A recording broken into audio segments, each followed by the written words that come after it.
Hi everyone, thanks for joining in today. I'm Dr. Richards. I'm so happy that you're able to come on the platform, and just remember we are here to just give a little bit of talks, mental health talks and tips and things that can be helpful, and of course meaningful topics, things that people are looking to get some answers about. We have a host of topics that we did before. Go ahead and review some of them or view some of them, and I hope that they can be useful for you. So today I just wanted to talk on something that as it relates to relationships. I remember long ago, I remember quite some time ago, somebody who I was in connection with. They were in a relationship with a guy, and then the person kind of broke their heart, took off. And I thought in myself, oh my God, I don't even know how to face this person. I know they're gonna be so devastated with what has happened. And so I was kind of like trying to figure things out, like how am I gonna approach her, what am I gonna say, how am I gonna console her after such a hard breakup, because I know the relationship was really something that she had invested in, and she was really in love. So I knew it was gonna be something that a heartbreak for her was gonna affect her in a negative kind of a way. So I was thinking through and wondering, how am I gonna help her out, and when I saw her though a couple months after the fact, I was shocked. She was not in such of a blue mood that I thought she was in. And then I saw somebody who was with her, somebody who was at the time a male, he was moving around with her. So I said to myself, oh my God, who is this person? And she was saying this is her new guy. I was like, oh my God, you are fast, girl. It was pretty fast, pretty quick move on. And like what she said at that time was to really heal from a broken heart is to find a new man. That's the medicine for brokenness in a relationship. I don't know what you think.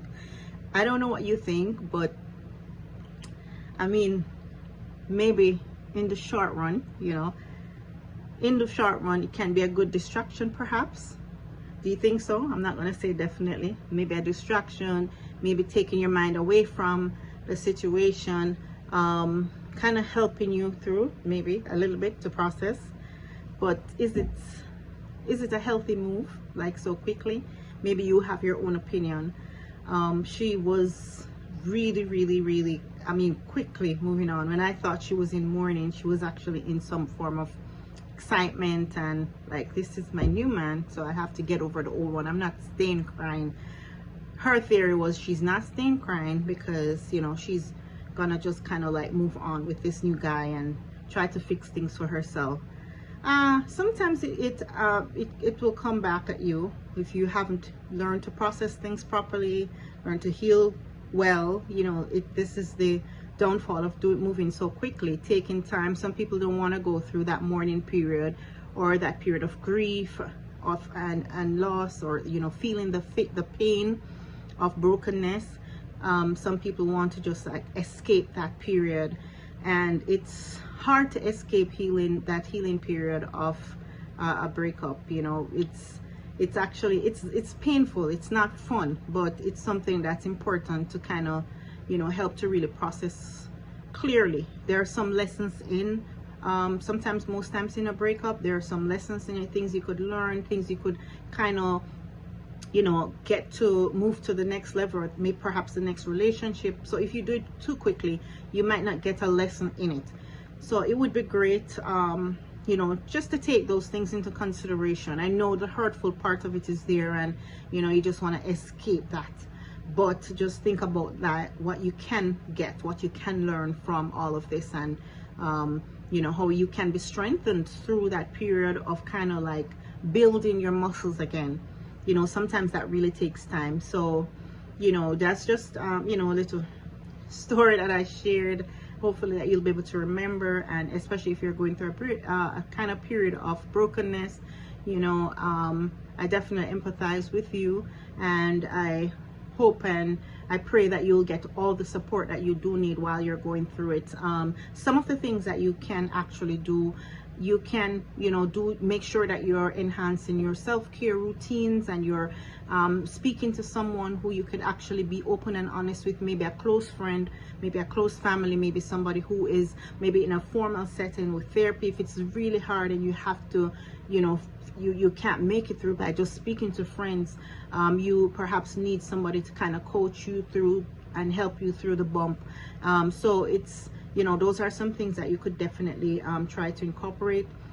Perhaps you also have to do things like setting boundaries. Maybe you are trying to go back in a situation that's not necessarily healthy for you, because you feel that going back can make you feel a little bit, also an escape for the pain. So maybe that's something that you also have to be very careful of. Setting boundaries is also a part of moving on. You have to perhaps, do things, put things in place just to kind of discipline yourself and to make yourself feel and know that I'm moving on, even though it's painful. Maybe I can't, contact or reach out as I used to. Those things are also healthy moves and things that we can and should do. So yep, definitely try to keep working towards your goals. Don't give up on yourself.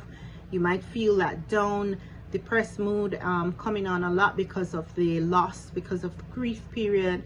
But know that after this grief and loss, then there's hope, there's healing, there's a fresh new start, there's a brand new day.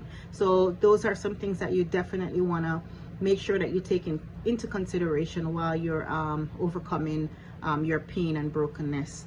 So that's in a nutshell what I wanted to share with you today, and I hope that you're able to go ahead